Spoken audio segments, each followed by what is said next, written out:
Hello and welcome back to the Sound Like You podcast with me, Harriet Meller.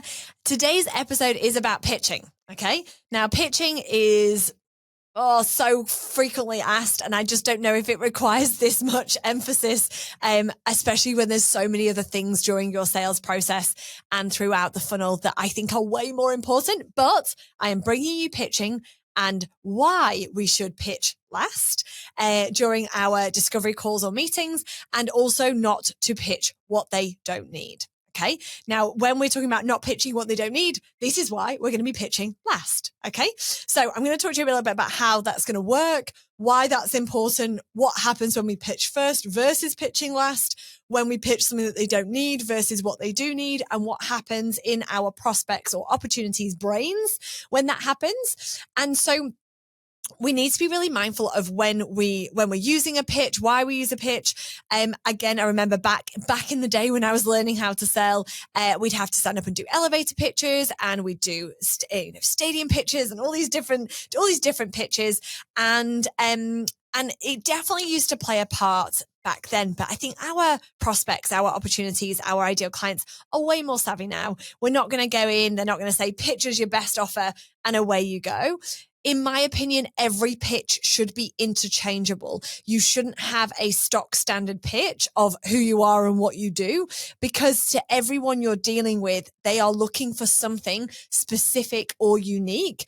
And if you pitch too general, even if that is exactly what it is that you do, but you're pitching too general, you're not using their language, you will struggle to connect with them and get them to go, you are what I need. So when you ask the questions first, get your prospect, your ideal client or someone you've met at a dinner party or a networking event, get them to share with you what they do, what they know, and ask some different questions. You will be able to pitch way more effectively, and the pitch will become super relevant.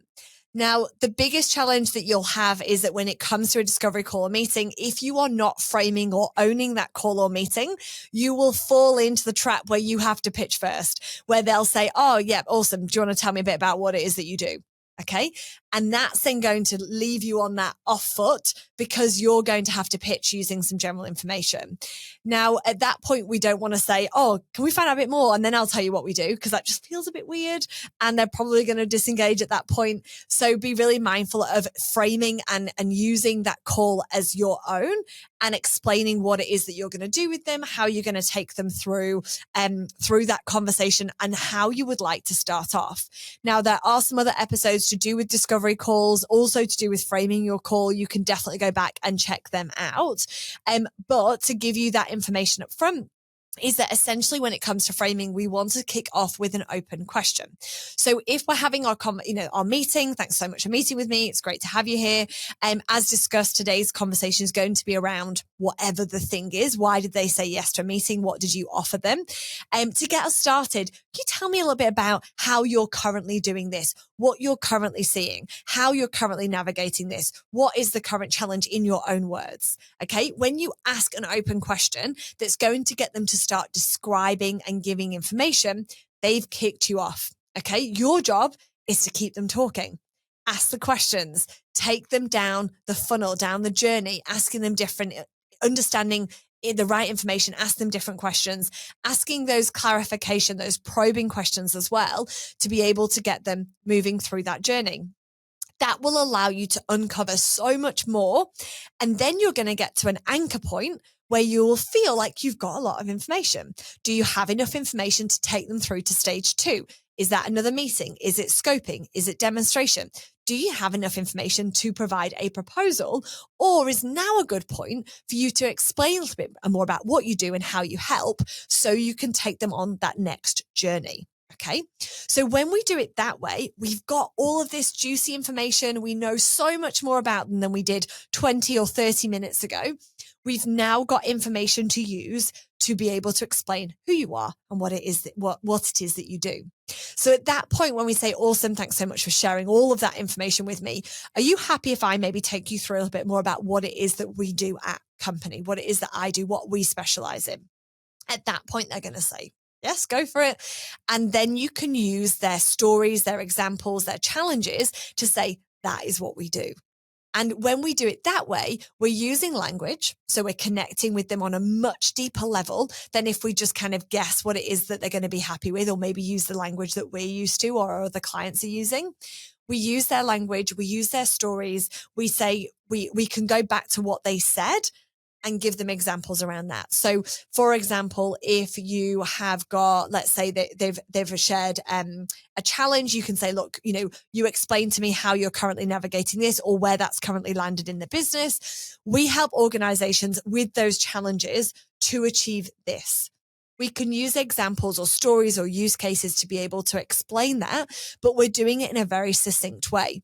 So if you want to build your confidence, you can absolutely have your pitch. And I'm doing bunny ears if you're not watching me on YouTube.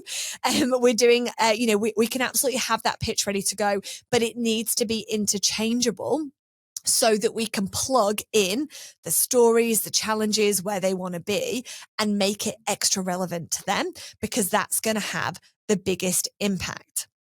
Now, a lot of questions that have come through when we shared about this episode being recorded, and a couple of those questions that I'm going to answer on today's episode. If you've been here a while, you've listened to a few episodes.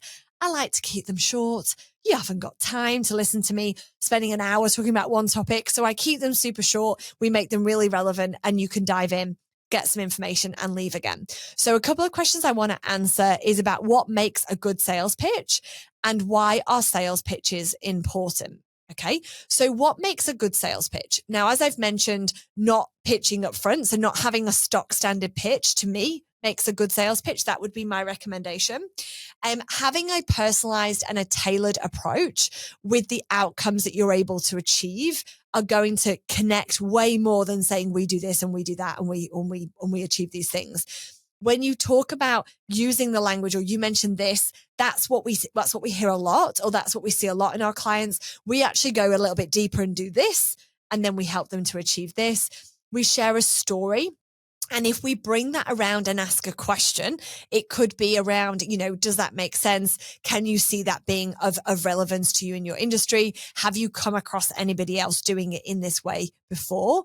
Then you're going to be able to build that engagement level, because that's what we want to do in our discoveries. It's not one-sided. Yes, we want them to talk way more than you're talking, but we want to be able to continue that on as a conversation.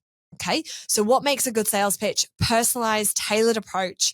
Share outcomes, relate it back to a story, and bring it back to ask a question is going to be really, really impactful as well. Now, as I mentioned at the beginning of this episode, sales pitches have a lot of emphasis. Again, I mentioned the fact that I don't believe it is the most important part of your sales process. There's a lot of training around it, but I just don't know whether it is the most important part in your process, and I certainly don't believe it is. However, we don't need to focus on perfection. That is one thing that we don't need to be doing.